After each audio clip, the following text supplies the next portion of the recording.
Behind the golden gates of Emirates Hills, where Dubai's elite lived in mansions worth hundreds of millions, a discovery would shake the emirate to its core. In a soundproofed study, surrounded by priceless art and leather-bound books, a 60-year-old real estate magnate lay dead beside his 27-year-old mistress, both poisoned, both hiding secrets. The security cameras, mysteriously corrupted. The evidence? It pointed to someone close, someone who knew exactly which bottle of wine he would drink that night. But what dark secrets was Sheikh Said hiding that led to his brutal end? Stay with me to find out. Welcome to True Crime Journal HQ. Thanks to all our viewers and subscribers for your support. Stay with us for daily update on the most shocking true crime stories. Don't forget to like, share, and subscribe. Before we start, if you want to learn how to protect yourself from potential danger, then download your free ebook titled Safety for Women Over 40, Everyday Habits to Outsmart Criminals, by clicking the link in the pinned comment. Saed al-Katib was born in 1959 in a cramped neighborhood of Abu Dhabi, where the smell of salt and sweat filled the air.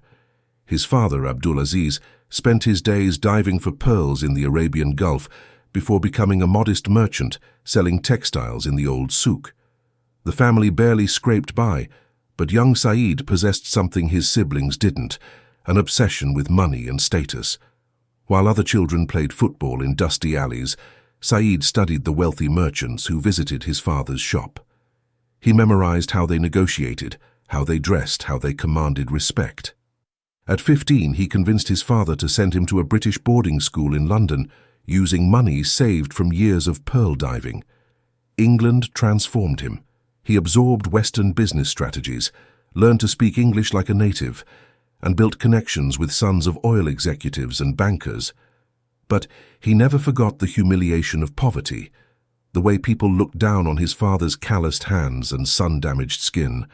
When he returned to the UAE, Said made himself a promise. He would never be poor again, no matter what it took. Said returned to Abu Dhabi in 1982, right as oil prices surged and the Emirates exploded with construction projects. While others saw chaos, he saw opportunity. His first major deal came when he convinced a British construction firm to partner with him on a government housing project. He spoke their language, understood their concerns, and most importantly, he knew which officials to approach with the right gifts. That single project netted him 3 million dirhams. He reinvested everything. By 1987, Said had established al-Katib properties, securing contracts to build shopping complexes in Sharjah and luxury villas in Dubai. He cultivated relationships with influential families, the Al-Ghurars, the Al-Futaims, dining at their majlis, attending their weddings, becoming indispensable. His strategy was brilliant: underbid competitors to win contracts, then inflate costs during construction. Government officials looked the other way because Said ensured they profited too.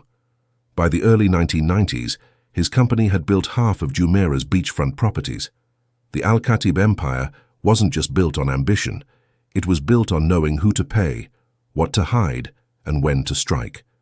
Said had mastered the game that others didn't even know they were playing. In 1985, Said married Mariam al-Suwaidi, daughter of a prominent Abu Dhabi judge. It was strategic, not romantic. Her family's name opened doors his money couldn't. They had 3 children: Khalid, born in 1986, who Said groomed to inherit the business; Fatima, born in 1989, who studied medicine in Paris; and Omar, born in 1995, the quiet one who preferred books to boardrooms. To Dubai's elite, Said was a philanthropist who donated millions to mosques and hospitals. He hosted lavish iftars during Ramadan, sponsored youth sports programs, and sat on charity boards. Newspapers called him a self-made success story and a pillar of the community. But behind closed doors, whispers circulated. Business partners complained about missing funds. Employees spoke of his explosive temper. Mariam attended events alone, her smile never reaching her eyes. And then there were the women, young, beautiful, always foreign, spotted entering his private offices after hours. Have you ever met someone whose public image was completely different from who they really were? Where are you watching from? Drop your location in the comments below. If you made it to this point, drop a comment with, "I'm still here." Let's see who's still watching. If you're enjoying this content, subscribe and share it with your loved ones to protect them from the same tragedy happening to them in the future. Nadia Qassem left Beirut in March 2016 with one suitcase and a burning need for answers. 3 months earlier, her father, a former intelligence officer turned private investigator, had been found dead in his apartment, ruled a suicide despite the bruises on his wrists and the missing files from his office. Before he died, he'd been investigating financial crimes linked to Middle Eastern businessmen laundering money through European banks. Nadia, who'd studied international finance at the American University of Beirut, found his encrypted backup drive hidden behind a loose tile in their kitchen. The files mentioned one name repeatedly, Sahed al-Katib. Dubai offered her the perfect cover. She secured a business visa as a financial consultant, a vague title that raised no eyebrows in a city full of expats chasing opportunities. Her fluent Arabic, French, and English helped her blend into the upper echelons of Dubai society. She attended networking events at the Burj Club, charity galas at Atlantis, and private yacht parties in the marina. Within months, she'd befriended the wives of CEOs, the assistants of powerful men, and the promoters who controlled access to exclusive venues. Everyone assumed she was just another ambitious Lebanese woman trying to make it in Dubai. No one suspected she was hunting for evidence. They met in November 2016 at a real estate gala at the Armani Hotel. Said, then 57, was the keynote speaker, discussing visionary development in the new Dubai. Nadia positioned herself near the champagne bar, where speakers typically relaxed afterward. "Your speech was impressive," she said in perfect Arabic when he approached, "though I wonder if your profit margins are as impressive as your rhetoric." He laughed, a deep, genuine sound. Most people flattered him. She challenged him. They talked for an hour. Business became flirtation. Flirtation became an invitation to dinner. Within 3 weeks, she'd moved into a penthouse in Dubai Marina that he paid for, officially listed as a company apartment for international consultants. She played her role perfectly, the beautiful, intelligent mistress who asked just enough questions to seem interested, but never enough to seem suspicious. Their arrangement gave her exactly what she needed: access. What Said didn't know was that every dinner conversation, every business call she overheard, every document she glimpsed in his briefcase, Nadia recorded it all. Her laptop contained encrypted files detailing his offshore accounts in the Cayman Islands, his inflated construction invoices, and most damning photographs of government officials accepting cash payments. She'd been building a case for 2 years, gathering evidence to expose the network that might have killed her father. She was close, so close, to having everything she needed. But Nadia wasn't the only one with secrets that night. August 2019 marked a shift in Said's demeanor. The man who once commanded boardrooms with confidence now jumped at unexpected sounds. He fired his personal assistant of 12 years without explanation. His business partner, Tariq Bashir, noticed it first during their weekly meeting. "You're distracted, Aki," Tariq said. "What's going on?" Said didn't answer. He couldn't tell Tariq that someone had sent him copies of photographs, images showing both of them handing envelopes to government officials. No note, no demands. Just the photos, delivered to his office in a plain manila envelope. Meanwhile, Khalid discovered he'd been removed from his father's will during a routine meeting with the family lawyer. 20 years of working in the business, and his father had cut him out entirely, leaving everything to Omar instead. The humiliation burned. Mariam, who tolerated decades of infidelity and neglect, suddenly announced she was visiting her sister in London. She booked a one-way ticket. "I need time away," she told her daughters. She left on August 10th, 5 days before everything fell apart. Tariq was drowning in debt from a failed property investment in Abu Dhabi. He needed Said's help, but his partner had become unreachable, paranoid, impossible to reason with. The week of August 8th brought strange occurrences to the al-Katib compound. Ibrahim, the head of security for 15 years, was told the surveillance system needed urgent maintenance. Technicians he'd never seen before spent 2 days accessing the server room. "Who authorized this?" Ibrahim asked Said. "I did. Don't question me," came the sharp reply. The household staff noticed Said visiting the temperature-controlled wine cellar repeatedly, unusual for a man who rarely drank. He'd stand there for minutes, studying the bottles, touching them as if searching for something. His phone rang constantly at 2 a.m., 3 a.m., 4 a.m. He'd answer in hushed, angry tones, speaking in English rather than Arabic. The gardener heard him shouting behind the study's soundproof doors, "I don't care what you want, you'll get nothing from me." Nadia visited the mansion more frequently that week. Staff saw her arguing with Said on August 12th. She left in tears, but returned 2 days later with an overnight bag. On August 14th, Said ordered his chef to prepare dinner for 2 the following evening. He specified the menu down to the wine, a 2005 Chateau Margaux from his private collection. August 15th began normally. Said worked from home. Khalid called 3 times, all calls ignored. Tariq sent urgent messages about a meeting with investors, no response. At 6 p.m., Nadia arrived. The chef prepared lamb ouzi and fattoush salad, but neither touched the food. At 8:47 p.m., a staff member saw them entering the study together. The door closed. That was the last confirmed sighting of either alive. What would you do if you sensed danger but couldn't pinpoint where it was coming from? Where are you watching from? Drop your location in the comments below. If you made it to this point, drop a comment with "I'm still here." Let's see who's still watching. If you're enjoying this content, like, subscribe, and share it with your loved ones to protect them from the same tragedy happening to them in the future. 8:47 p.m. The security log showed Said and Nadia entering the study, the heavy mahogany door closing behind them. The room was designed for absolute privacy, walls lined with acoustic panels, no windows, a single entrance. Whatever happened inside, no one would hear. The bottle of 2005 Chateau Margaux sat on Said's desk, already opened to breathe. 2 crystal glasses beside it, polished to perfection. The chef had delivered it personally at 8:30 p.m. as instructed. Between 8:47 p.m. and 6 a.m. the next morning, the compound's security system experienced what technicians would later call catastrophic failure. Every camera feed corrupted into static and digital noise. The backup generators functioned normally. The motion sensors worked. But the visual record of that night, gone.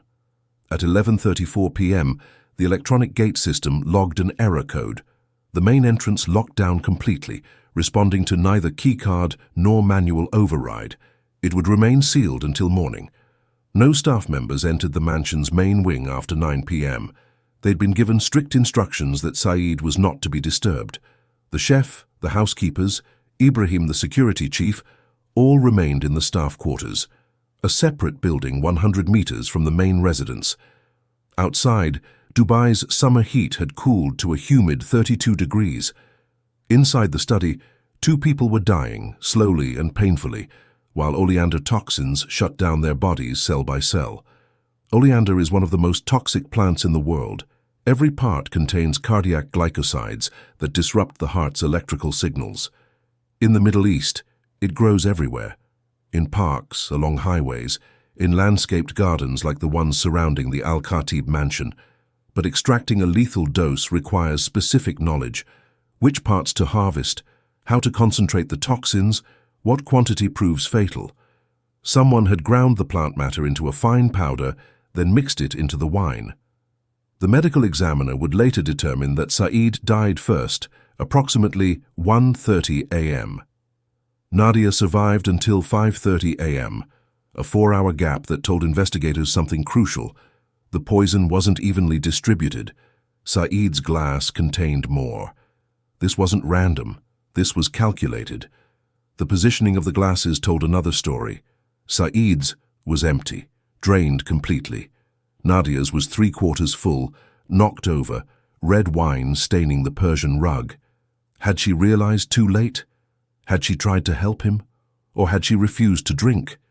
Both bodies showed signs of the agonizing final hours: vomiting, convulsions, desperate attempts to reach the door, but the soundproofing ensured no one heard their suffering. At 6:20 a.m., Mahmoud, Saeed's driver for 8 years, arrived for the usual morning commute to the office. He swiped his keycard at the main gate. Nothing. He tried again. The system beeped angrily, the red light flashing. He called Ibrahim. "The gate's not working." It took 40 minutes to manually override the locks. When Ibrahim and 2 staff members finally entered the mansion, they noticed the silence first, oppressive, wrong.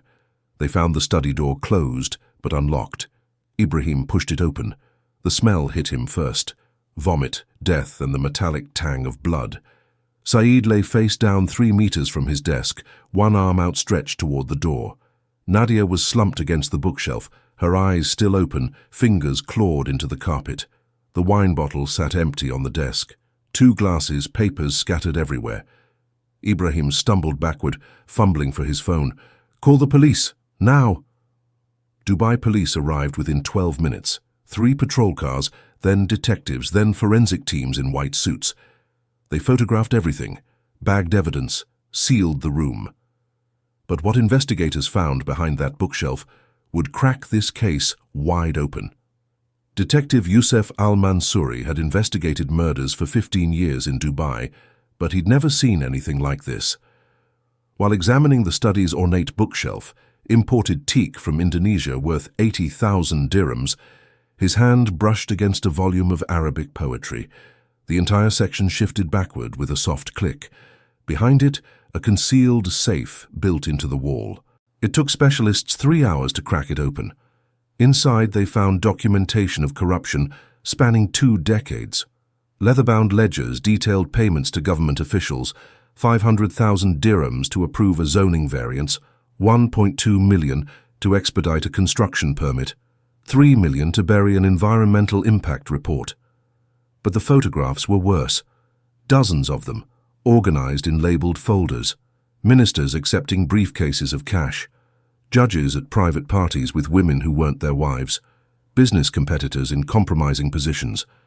Each photo dated, location noted, names written in Saeed's precise handwriting.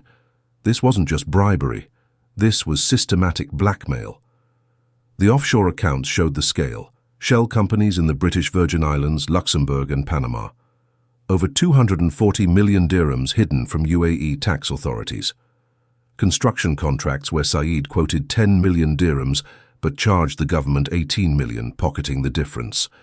Detective al-Mansouri pulled out his phone, calling his superior. "Sir, this isn't just a murder investigation anymore. We're looking at financial crimes that implicate half of Dubai's business elite." The question shifted. Was Saeed killed to stop him from exposing these secrets, or because someone wanted them? Nadia's laptop required forensic experts from Abu Dhabi's cyber crime division. The encryption was military-grade, suggesting professional training. When they finally accessed the files, the investigation transformed completely. Her real name was Nadia Qasim, but her father, Marwan Qasim, had been more than a private investigator. French intelligence documents confirmed he'd worked for the DGSE, France's external security service, before retiring to Beirut. His suicide in 2015 was being investigated as an assassination linked to his work exposing Middle Eastern money laundering networks. Nadia had continued his investigation. Her files contained 3 years of surveillance on Saeed, photographs of his meetings, recordings of phone conversations, banking transactions she'd traced through cryptocurrency exchanges. She'd documented everything, the bribes, the blackmail, the fraud. But here's what complicated everything. She'd made contact with Interpol 6 months before her death, offering to become an informant. They'd declined, citing jurisdictional issues. Was Nadia an innocent victim who got too close to the truth? Or had she threatened Saeed with exposure, pushing him to desperate measures? The evidence could support either interpretation. Her final encrypted message, sent at 8:32 p.m. on August 15th, 15 minutes before entering the study, read simply, "I have everything. Tonight he confesses, or I go public." Dubai police assembled a list of people with motive, means and opportunity. Mariam al-Suwaidi, the wife, had fled to London 5 days before the murders. Too convenient. She stood to inherit 400 million dirhams in assets. But British immigration confirmed her arrival on August 10th, and hotel records showed she never left London, unless she'd hired someone. Khalid al-Katib, the eldest son, had been groomed for succession for 33 years. Then his father cut him from the will without explanation. Colleagues described him as volatile after learning the news. He knew the mansion layout, had access codes, understood his father's routines. On August 15th, he claimed he was home alone, no witnesses. Tariq Bashir, the business partner, was drowning in 15 million dirhams of debt from a failed Abu Dhabi development. If Said died, Tariq would inherit control of their joint projects, enough to save himself from bankruptcy. He had the most immediate financial motive. Omar al-Katib, the youngest son, was the family ghost, quiet, bookish, often forgotten. But he'd studied botany at UAE University. He would know about oleander toxicity. He'd recently inherited everything. Was that reward, or had he ensured it? The staff, 37 employees, some working for the family for decades, years of mistreatment, unpaid overtime, verbal abuse. The chef had access to the wine. Ibrahim controlled security systems. The gardener tended oleander plants daily. Who do you think had the most to gain? Drop your thoughts in the comments. Where are you watching from? Drop your location in the comments below. If you made it to this point, drop a comment with "I'm still here." If you're enjoying this content, like, subscribe, and share it with your loved ones to protect them from the same tragedy happening to them in the future. The toxicology team at Rashid Hospital confirmed what Detective Al-Mansouri suspected. Both victims died from cardiac glycoside poisoning, consistent with nerium oleander. But the concentration levels told a disturbing story. The powder had been extracted with near-pharmaceutical precision, requiring not just botanical knowledge but chemistry expertise. Dr. Fatima al-Hashimi, the lead toxicologist, explained, "This wasn't someone crushing leaves into wine. The killer extracted pure compounds, likely using ethanol and filtration. We're talking laboratory-level sophistication. The wine cellar access log showed 15 entries in the month before the murders. Said himself, 8 times. The sommelier, 4 times. Khalid, twice, including one visit on August 13th, 2 days before the deaths. Omar, once, on July the 28th. Fingerprint analysis became a nightmare. The wine bottle had been wiped clean, completely. Both glasses showed only the victim's prints. The safe's handle, Said's fingerprints, and one partial that matched no one in the database. DNA evidence from the study produced 43 different profiles, hardly surprising for a room that hosted countless meetings. But one sample from the wine bottle's cork didn't match any family member or staff. It belonged to someone who'd never been officially inside that house. Phone records revealed explosive information. Said received 17 calls from an unlisted number in the week before his death. Each call lasted less than 30 seconds, consistent with threats or demands. Email forensics showed Khalid had accessed his father's business server illegally on August 12th, downloading files related to the will and offshore accounts. When confronted, he claimed he deserved to know why he'd been disinherited. Bank records showed Tariq had transferred 200,000 dirhams to a Moroccan account 3 days before the murders. Payment for what? The security system backdoor was the breakthrough. IT specialists discovered malware installed during the maintenance visit, programmed to corrupt footage on August 15th specifically. The installation required administrator credentials. Only 3 people had them: Said, Ibrahim, and the IT contractor who'd worked for the family for 6 years. Cloud storage from Nadia's account revealed something chilling. She'd uploaded all her evidence files on August 14th, with instructions to automatically send them to Interpol if she didn't log in within 72 hours. Detective Al-Mansouri conducted 47 interviews over 2 weeks. Stories contradicted, alibis crumbled, and lies multiplied. Khalid initially claimed he was home alone on August 15th. Security footage from his apartment building showed him leaving at 7:15 p.m., returning at 11:48 p.m. Where had he been for 4 hours? Tariq's explanation for the Moroccan transfer, business expenses, fell apart when investigators traced the account to a private investigator specializing in discrete problem resolution. Omar's botany professor confirmed he'd written a thesis on toxic plants of the UAE, specifically studying oleander extraction methods. The sommelier admitted under pressure that Khalid had asked detailed questions about which wines his father preferred and when they'd be opened. Ibrahim confessed the maintenance technicians had never shown proper identification, but Said had ordered him not to interfere. Everyone had lied about something. But one piece of evidence would change everything. On September 3rd, 19 days after the murders, a forensic accountant named Rashid discovered something everyone had missed. While analyzing Said's offshore accounts, he noticed a pattern: monthly transfers of 50,000 dirhams to a Dubai account registered to Horizon Consulting LLC. The company didn't exist in public records, but its banking details led to a personal account belonging to Omar al-Katib. For 3 years, Said had been secretly paying his youngest son. Why?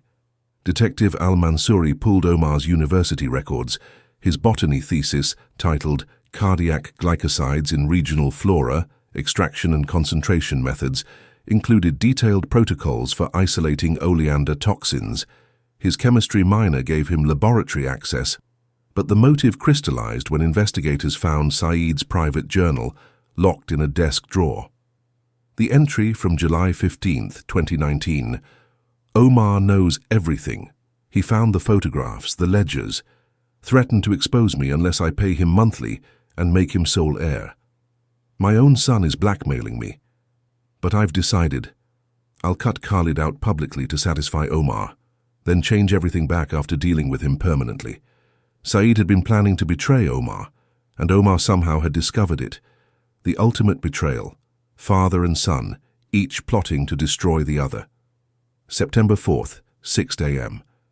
6 Dubai police vehicles surrounded Omar's apartment in Business Bay. Detective al-Mansouri knocked 3 times before Omar opened the door, still in his sleeping clothes, remarkably calm. Omar al-Katib, you're under arrest for the murders of Said al-Katib and Nadia Qasim. Omar didn't resist. He didn't ask for a lawyer. He simply said, I'd like to get dressed first. At police headquarters, they presented the evidence, the bank transfers, the thesis, his unverifiable alibi, the DNA match from the wine cork to a sample taken from his apartment, his fingerprints on the safe, lifted from documents inside. You discovered your father's criminal activities, al-Mansouri said. You blackmailed him. When you learned he planned to betray you, you killed him. Omar sat motionless for 7 minutes. Then he smiled, not with relief, but with something darker. You think you've solved this? You understand nothing about that night. He refused to say another word, invoking his right to legal counsel. Dubai prosecutors charged him with double homicide. The evidence seemed overwhelming. But even with an arrest, questions remained. The trial began in February 2020 at Dubai courts, drawing international media attention. Omar's defense team, led by prominent attorney Hassan al-Blushi, argued reasonable doubt at every turn. The evidence is circumstantial, al-Blushi argued. Yes, my client studied toxic plants. So did 30 other students. Yes, he had financial dealings with his father. That doesn't make him a murderer. Key testimonies shook the courtroom. The IT contractor admitted under oath that Tariq Bashir had paid him to install the security malware, not Omar. Khalid testified that he'd seen his brother at a cafe in downtown Dubai at 9:30 p.m. on August 15th, though he'd initially lied about it to protect himself.